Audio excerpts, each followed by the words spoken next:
You must understand that we are going through a very important exercise throughout the state, and that exercise is an exercise in democracy at the grassroots level. enthusiasm of the people with which they are coming out and participating in the elections is commendable. And very elaborate security arrangements have been made along the polling routes, polling stations and the polling places. But despite best of your arrangements that you make, you cannot put 100% curfew or civil curfew where people are not allowed to move. People have to go. It's a big exercise, as I said. Movement has to be ensured. So among a very large-scale movement of the people, you have a hidden movement of an odd anti-national element coming to city or coming to some other place. Yesterday only you have had an incident in Poonch where Lashkar-e-Toba group of terrorists was sent from Pakistan and they tried to come over to Shopian. They could not because of the heavy snowfall. And a police party along with army tracked them down after 3 days, carried out an operation wherein they were asked to surrender so that we could show to the entire world that that is how Pakistan is indulging in the affairs of India and particularly Jammu and Kashmir. But unfortunately, they did not surrender. Firefight started and in the firefight they got neutralized. But we have got enough evidence with us incriminating Pakistan in not only training people, sending terrorist outfits to this side of India to disturb the ongoing process. This incident also is part of the same design, part of the same conspiracy. We would bring the persons accused in this case to book very soon. Sir, who are the people behind this attack? And then the PDP worker has also alleged that the J&K police has cut down his security. Even the Miss Mufti has come out with a tweet alleging that those allegations are baseless. 2 PSOs were with him. 1 PSO is still there. Even bigger amount of PSOs. In case of Wasim Bari, there were 10 PSOs. But an incident took place. So an incident, there is a possibility of, despite the PSOs being there is a possibility that fellow was advised to leave that area because that's a thickly, densely populated area.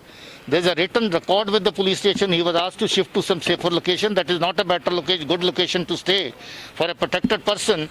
He did not heed to the advice. He was in fact decategorized when he did not go by the security precautions. He regularly violates security precautions. So he was decategorized, security was withdrawn.